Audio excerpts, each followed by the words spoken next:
Bonjour à tous, ici Edouard Sanger et bienvenue à votre émission Sur le plateau. Aujourd'hui à l'émission divers sujets, je vais vous parler notamment un changement de carrière d'un animateur en politique avec Alexandre Hamel, une organisation féminine avec Émilie Véronneau. Xavier Marcil va nous parler de l'implication des jeunes en politique.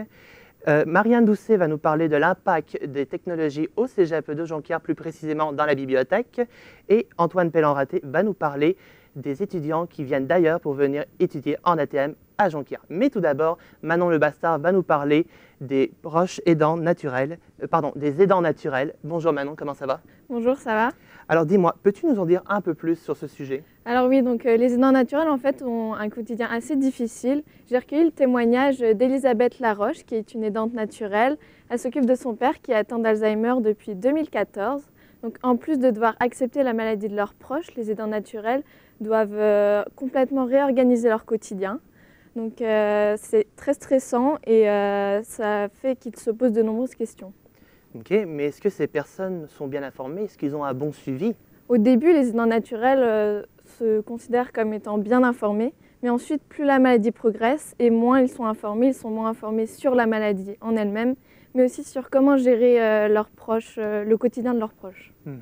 Et est-ce qu'ils peuvent recevoir de l'aide extérieure? Alors, il est bien là le problème. Il existe des aides en fait, pour les malades, pour améliorer leur quotidien, mais le cas des aidants naturels est très peu pris en compte. Après, il y a des aides, il peut y avoir des associations qui accueillent les malades pour quelques jours, quelques heures, mais ce n'est pas du tout suffisant pour les aidants naturels. Après, il peut y avoir des infirmières, des aides-soignantes ou alors des intervenants qui se déplacent au domicile. Mais face à la grande responsabilité que doivent assumer les aidants naturels chaque jour, ça ne soulage pas assez leur job. Et face à ces nombreuses difficultés, est-ce que ça met un frein à leur vie personnelle? Eh bien oui, c'est bien ça. Le problème pour eux, en fait, c'est un peu indiscutable de s'occuper de leurs proches. Mais étant donné qu'ils n'ont pas trop le choix, ils sont obligés de le faire. Ils doivent mettre entre parenthèses leurs projets personnels. Et donc, comme l'a souligné Elisabeth Laroche, ils vivent au jour le jour et ils ne vivent plus pour eux-mêmes, mais pour l'autre. De grandes personnes au grand cœur. Merci beaucoup Manon pour ce sujet. Au revoir. Au revoir.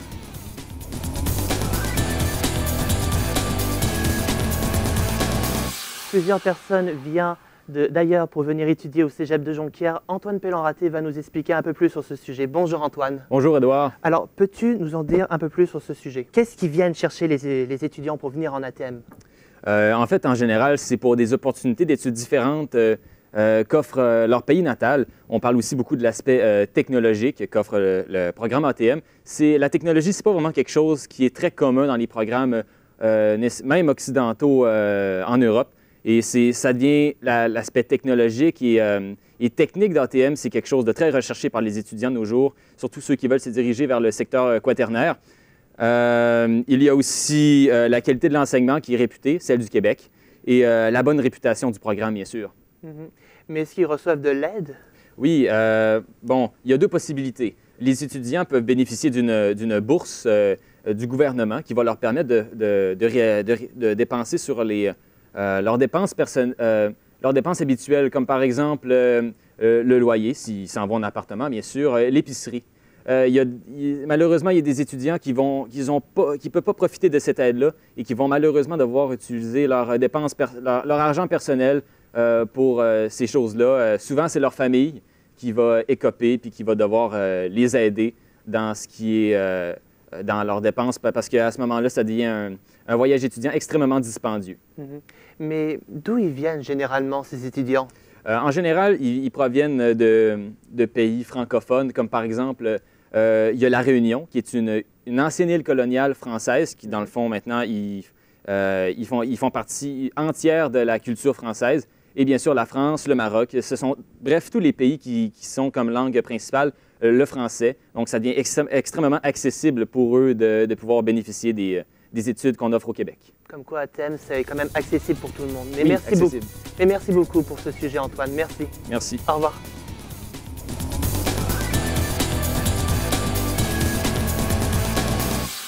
D'année en année, on évolue de jour en jour et le cégep de Jonquière évolue aussi après 50 ans. Et on parle de l'impact des technologies qui se passent dans la bibliothèque de Jonquière, plus précisément au cégep. Marianne Doucet, bonjour, tu vas nous en parler un peu plus? Oui, bonjour. Depuis des années, nous savons que les nouvelles technologies progressent dans différents milieux de notre vie. Et puis, pour ma part, j'ai fait une petite recherche sur le sujet du numérique. Et puis, dans notre communauté, cela résulte qu'il y a une grande baisse de taux de fréquentation dans la bibliothèque du Cégep de Jonquière. Est-ce qu'il y a des faits qui démontrent tout ça? Oui, bien sûr. D'après les archives de la bibliothèque du Cégep, il y aurait 36 de taux d'entrée en baisse depuis les 7 dernières années. Et puis, encore plus frappant, en 2017, il y a 42 de livres empruntés en baisse comparativement à 2010. Mais la bibliothèque, est-ce qu'elle est consciente de cet affaiblissement? Oui, bien sûr. Il y a une personne employée chargée de regarder les statistiques et qui le regarde à chaque année. Et puis, de ce fait, la bibliothèque essaie d'amener une nouvelle clientèle et essaie de conserver sa clientèle présente en instaurant des nouveaux coins pour celle-ci. Mais est-ce qu'il y a d'autres effets qui viennent avec ou pas? Oui, il y en a plusieurs, mais les plus importants, c'est que les employés sont moins sollicités pour de l'aide parce que les étudiants sont capables de chercher par eux-mêmes les informations. Et puis, ces mêmes employés doivent apprendre à travailler avec ces nouveaux logiciels qui sont nouveaux pour eux aussi. Mais finalement, est-ce qu'il y a un risque de fermeture pour la bibliothèque, pour les employés? D'après Fabienne Simard, il n'y aurait aucun problème. Il n'y aurait aucune menace non plus parce que les étudiants veulent un endroit pour travailler en silence. Et puis, il y a aussi des grandes banques de données en papier importantes. Donc, qu'est-ce que je dirais, c'est que nous ne savons pas qu'est-ce que le futur nous réserve. Comme quoi, la technologie ne pourra jamais remplacer le bon vieux papier. Merci beaucoup, Marianne. Merci. Au revoir.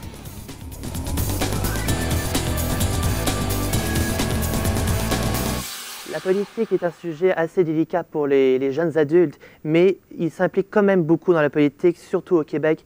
Xavier Marcil va nous en parler un peu plus. Bonjour. Salut. Alors dis-moi, quel est le portrait de la participation des jeunes aux élections du Québec? Pour tout ça, on va se baser sur les chiffres du directeur général.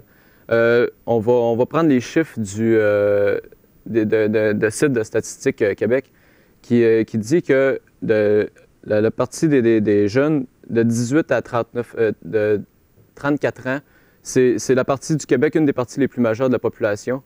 Fait que si on s'en va sur cette même tranche d'âge, sur le site du directeur général des élections, juste sur la partie, on va dire, du territoire du Saguenay-Lac-Saint-Jean, c'est 55 qui ont utilisé leur droit de vote pendant les élections de 2010. Mais quelle théorie on peut en tirer de la faible participation des jeunes aux élections? Pour maintenant, la jeunesse, je me suis entretenu avec le président régional chargé du Saguenay-Lac-Saint-Jean, de la commission jeunesse des libéraux, que lui, selon sa théorie, ce serait que la jeunesse veut faire parler de soi, puis que les politiciens, ils ont leur théorie, mais n'abordent pas directement la jeunesse.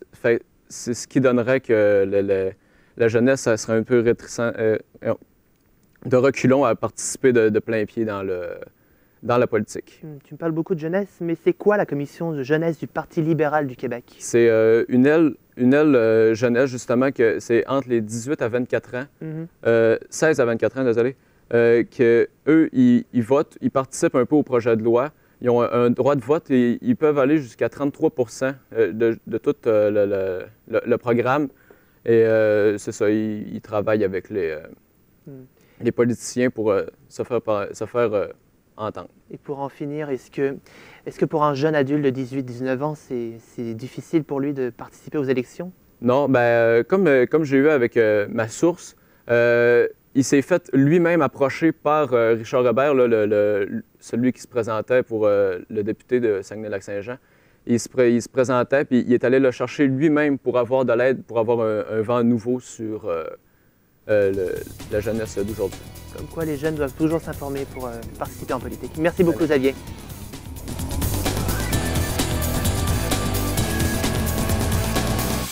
On offre beaucoup de soutien aux femmes dans la région du Saguenay. Émilie Véronneau va nous parler de la Chambrée. Bonjour, Émilie. Bonjour. Alors, qu'est-ce que c'est la Chambrée? Dans le fond, c'est une maison d'accueil et d'hébergement pour femmes qui, justement, accueille des femmes qui sont sont victimes de violences conjugales. C'est important de mentionner qu'ils sont exclusivement féministes. Ils proclament haut et fort, puis c'est vraiment dans leur mentalité. Leur mission, ça serait plutôt d'offrir un havre de paix, un moment de répit pour réfléchir à leur situation actuelle, donc leur situation amoureuse, s'ils ont des enfants ou non, ils veulent réfléchir aux conséquences, puis à leur relation avec eux-mêmes. D'accord. Et l'organisme, quelle est leur technique d'intervention? La technique d'intervention, c'est vraiment la dévictimisation. Donc, ça tourne vraiment plus autour, comme je l'ai dit, du féminisme. Donc, la première base, c'est de faire comprendre à la femme avec laquelle ils interviennent qu'ils ont les mêmes droits que les hommes. Ensuite, c'est de croire en leur propre potentiel. Puis ça découle de ça. Puis ensuite, c'est de reprendre du pouvoir sur sa vie. Puis avec ça, c'est important pour eux que les femmes qui ont de l'autonomie, qui soient sans jugement. Donc, des preuves de ça. Pour l'autonomie, c'est, disons, quand un mari appelle la femme, bien là, dans ce temps-là, puis il dit pas des trucs vraiment gentils, les insultes, c'est de la violence verbale. Bien là, dans ce temps-là, ils vont dire, et quand ils vont déposer, ils vont donner des outils à la femme pour dire, ben c'est quoi, la prochaine fois, tu t'acceptes plus. Puis ensuite, pour, mettons, s'ils veulent retourner avec le mari après, bien, ils ne vont pas les juger parce qu'au moins, ils ont été chercher les outils nécessaires. D'accord. Mais quels sont les services qu'on peut quand même offrir au-delà de tout ça? Est-ce qu'elles sont en sécurité, les femmes? Oui. Dans le fond, tous les services qu'ils offrent sont gratuits. Puis ça inclut l'accueil, l'hébergement, les informations, l'accompagnement à la cour de justice, pour l'aide sociale. Ils ont tellement de services à offrir. L'épicerie, le lavage, puis l'aller-retour en taxi pour les enfants qui sont à l'école, c'est gratuit, c'est inclus. Donc, puis oui, ils sont vraiment en sécurité. Ils ont plein de systèmes différents. Ils ont des caméras de surveillance. La maison est vraiment très loin. Moi, ça a été vraiment difficile pour moi de la trouver. Les portes sont en acier, les fenêtres sont semi-trempées. Donc, c'est vraiment difficile pour quelqu'un qui voudrait avoir un acte violent de rentrer. Merci beaucoup, Émilie. Au revoir.